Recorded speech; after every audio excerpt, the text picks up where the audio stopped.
Who am I? None of your business. That's right, Mysterious Challenger is back. This is Secrets Paladin with Murlocs. Very excited to play this deck. Since the Patches was nerfed, since Corridor Creeper was nerfed, you know, other decks have been coming out of the woodwork. Decks that, you know, maybe people weren't playing as much before, starting to make comebacks, and this is one of those decks. Now, when Challenger first came out, when it was introduced, Secrets Paladin was dominating the ladder for quite some time. It was a tier 1 deck for quite some time, and then of course new expansions came out, new cards came out, and you know, Secrets Paladin kind of disappeared. So it makes me very happy to be able to play this again, but comboing it with Murlocs is even more awesome. You can win games just with Challenger in a wide board via Call to Arms, or if you need that extra push, Anyfin can then fill your board back up with Murlocs and let you win the game. So, fun deck, different ways to win. Now, against this Warlock, this was a really interesting game. We're not looking at the full game because this guy kept roping every single turn. It annoyed the hell out of me. He'd play all his cards and then he'd just wait for the rope. And he did that from turn 1, which was really annoying. Anyway, Mal'Ganis there, looking quite threatening. However, I had a Mysterious Challenger down, buffed up on the board. I'd been able to push damage. My deck was just slightly faster than his. And that's what won me the game. Because we'd already damaged him enough. But that was a pretty sweet win. We didn't even need Anything Can Happen. It wasn't even needed.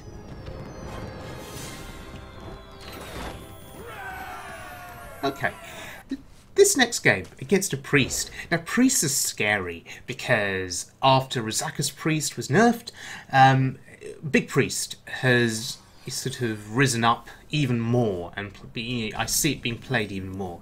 And that's a problem because Big Priest is very, very difficult to beat. Big Priest will run board clears, but at the same time, it'll run massive minions that it can get down on the board very, very quickly. However, this looks like Dragon Priest, and this will be a board control game. We're both sort of mid-range decks, I guess. Maybe my deck is slightly more aggressive because of Call to Arms, but the style of play will be for the board. He who controls the board, I guess, stands the greater chance of winning. He who gets Mysterious Challenger down first probably wins the game. Oh wait, I'm the only one that plays Mysterious Challenger. That used to be the argument when it was a mirror match with Secrets Pally versus Secrets Pally. He who gets Challenger down first wins the game. That was always the sort of the thing that was said. Because dragging all of those secrets out of your deck was just like a massive tempo swing, and it thinned your deck as well.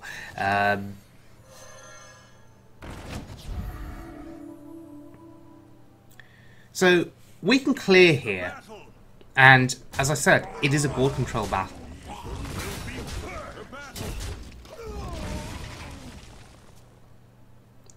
So we have Murkai in hand. Not that it's going to do a huge amount because there are no other Murlocs to go with it.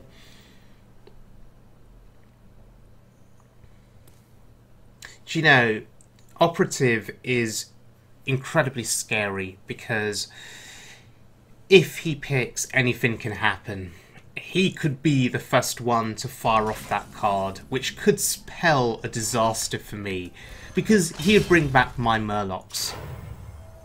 So that's a problem. But anyway, we're still going to maintain that, that board control-centric playstyle, even though we are scared of what he's stolen. We're still going to control the board. We have Mysterious Challenger next turn.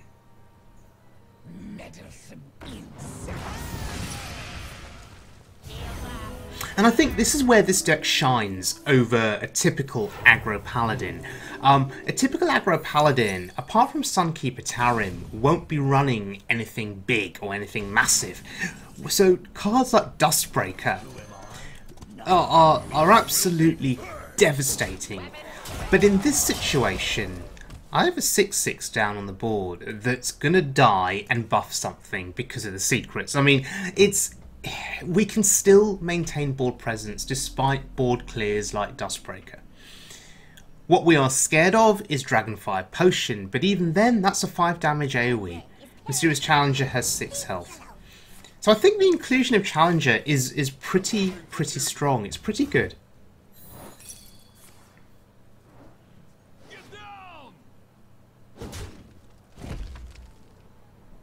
Okay, so we get the buff here, and it goes on the Challenger. Okay, that's incredibly strong. And now we have all of the Murlocs in our hand. What would be nice is to see a copy of Anyfin Can Happen for turn 10. But for the time being, we need to decide which Murlocs to play. And I think the wise thing to do here, we don't have lethal. Therefore I fancy clearing off one minion. So we clear off his most threatening minion and push a ridiculous amount of damage to his face. So this is Dragon Priest with spells, big spells.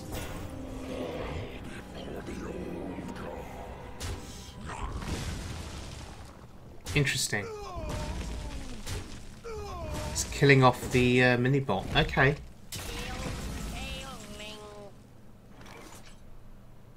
Stop asking questions.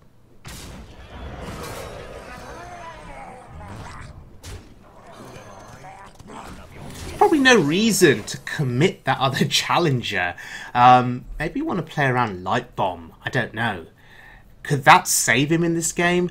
Probably not, considering that we could draw. Anything can happen. So anyway, this is Dragon Priest with big spell. So big spell Dragon Priest is what this is. Oh boy. That's a very interesting pickup. But it's too late.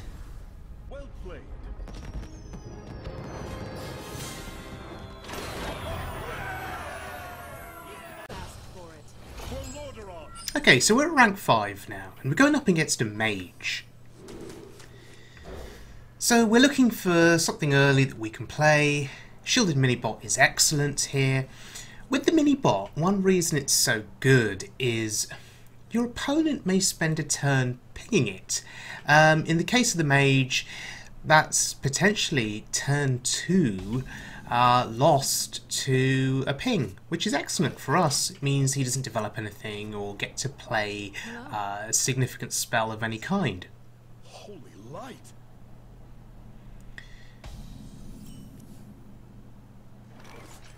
Call to Arms in our hand is going to ensure that we get board presence, which is brilliant. This is an excellent opening hand for us. Sure, we don't have a 1-drop, but that's fine.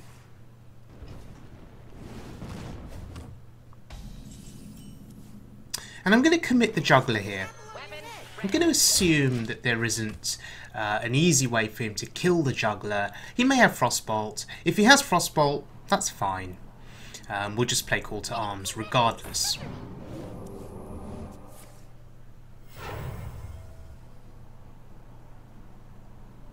And there's the Frostbolt. Fair enough.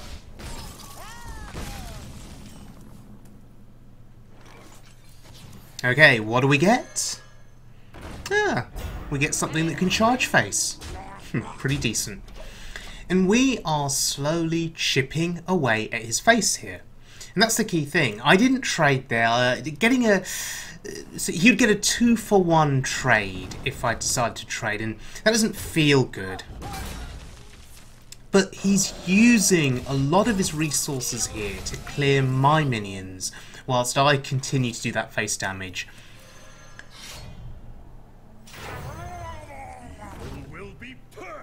We'll use the weapon here to clear his minion, but the key thing is we're maintaining board presence, we're maintaining tempo, we're maintaining control, and we are doing damage, and that's how you win with this deck.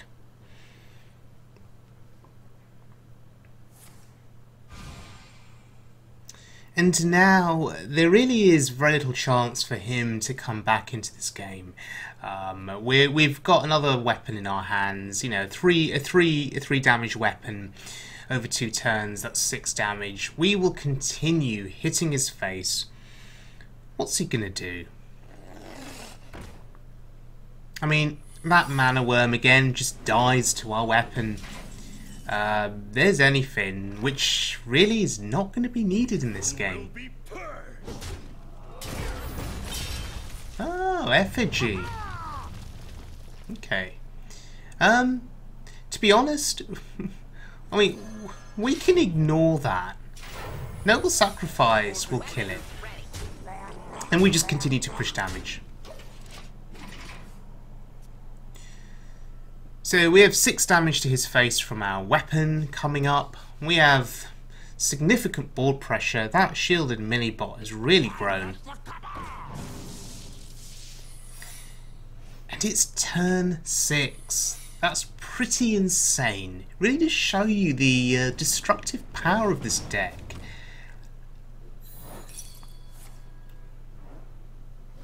And now it's pretty much over. One of those secrets is probably Ice Block. But it, you know, it doesn't matter. It may not have been Ice Block. It could have been Explosive Runes, which was useless for him here. So that was a pretty sweet win. Okay. Heading into our next game against a Priest. Now, is it Big Priest? Is it Big Spell Priest? Is it Dragon Priest? Lots of options here. And I kind of like setting up the Avenge. It's going to trigger at some point soon. Avenge, I think, is a phenomenal secret. It can just give you board presence out of nowhere, which is great for trading or for going face for that matter.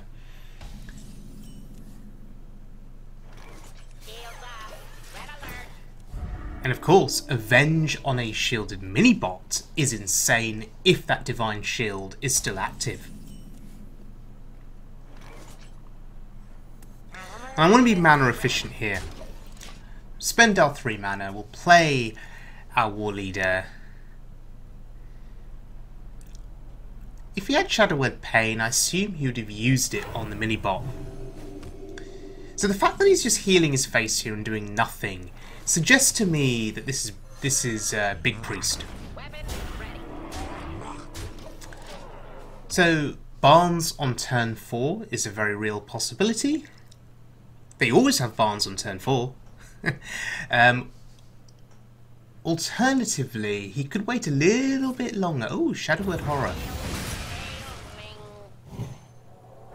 Okay, that's pretty strong. We're doing 10 damage to his face from our board next turn. Oh my god, we're going to be doing so much more damage now. And he's at 1. How does he come back from this?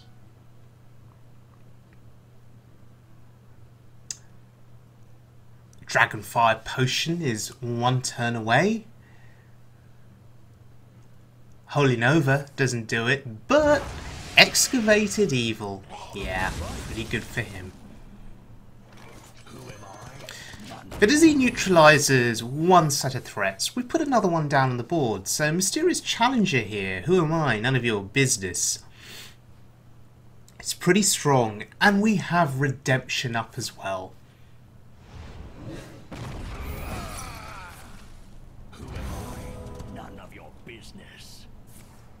Wow, this guy is surviving here. He's doing everything he can to survive. He's got the right cards in his hand. Good for him.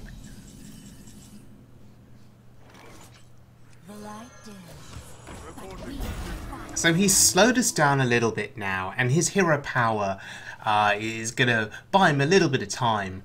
However, we have Anything Can Happen in our hand, so we're just waiting. We're just biding our time for Anything Can Happen.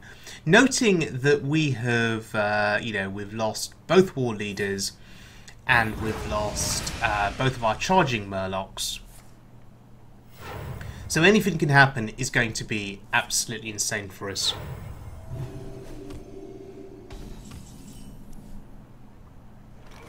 And we're forcing him to heal his face every turn. It's kind of like forcing him on the defensive, which could mean that he can't play a big spell to summon a big minion, for example. And this is worth it just for the board.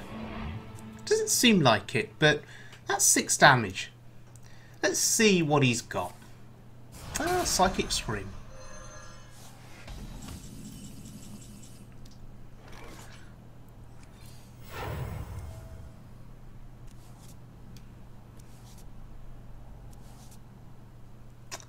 And that's lethal. Knife Juggler along with Muster for Battle. That is lethal, but you know what? Screw it. I want to play Anyfin Can Happen. I want to kill him through this card because I've really not had an opportunity to play it yet. So for once, I just want to play it. Of course, I could get punished horribly here if he's got something that can heal him, like Greater Healing Potion. Well, would Greater Healing Potion be enough against Anyfin? I don't know. Wow. Excavated Evil on a dude. Well, there it is. 12 damage. We finally got an opportunity to play Anyfin Can Happen. That feels good. Finally. Okay. Let's look at one final game. It's against a Warlock here. Now, I really wanted to test this against Q-Block. Q-Block is everywhere on the ladder, and yet in my last few games with this deck, I've not encountered Q-Block. Seeing the Librarian there makes me think it is Q-Block. It could be Giant Slock. That's another possibility as well. That's another deck that I want to test this Paladin against. So if it is Q-Block, if it is Giant Slock, we need to push damage before the big demons come down, before the taunts come down. We need to push damage and kill him. That's the plan. And the fact that he's tapping so much is going to hasten his demise here. Now, we are playing horribly into Defile if we play Muster. Now, we're still playing to Defile here, but if he does Defile, at least we can then play Muster next turn.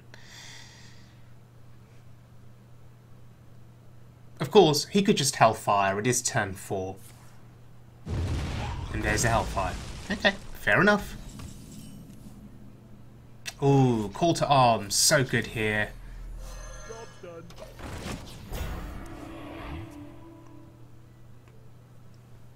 He's down to 12 health. He's nearly dead. We even have the Juggler on board for Muster. Do you know what? I think it's worth the risk. This could end very badly for me if Voidlord comes down. Oh, we got lucky. The question is, do we want a hero power? I'm going to do it. We got lucky so far. I want to do it. This, again, could end very, very badly.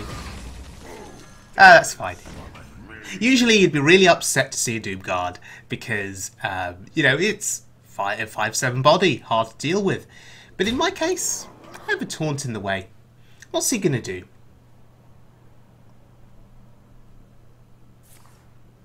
Hellfire? Really? Ah, that's the power of Avenge. Wow. Dark Pact your own Doom Guard. So desperate to survive here. So we could Call to Arms. I don't think there's a possibility of lethal from it. So Mysterious Challenger may just be better. Thins our deck out even more, putting all of those beautiful secrets into play. But we're now getting into awkward territory where, you know, he could have a lackey and a way to kill the lackey and get a Voidlord down. Or, yeah, Void Caller Dark Pact. That's Mal'Ganis. That's Mal'Ganis, who dies very, very easily here. Mysterious Challenger trades in very favourably. He's not been able to get his Voidlord down, and that's pretty much game over now. And I guess that's the issue with Q-Block. If you can't get the Voidlord down in time against a deck that is even semi-aggressive, you can just lose. And that's a pretty sweet win. So we've tested this deck now against Q-Block. We've tested it against Priest. It seems to work pretty well. Right, so Jonah Miles' Secrets Paladin. Now, Jonah Miles was able to get Legend with this deck and actually progress very far through Legend.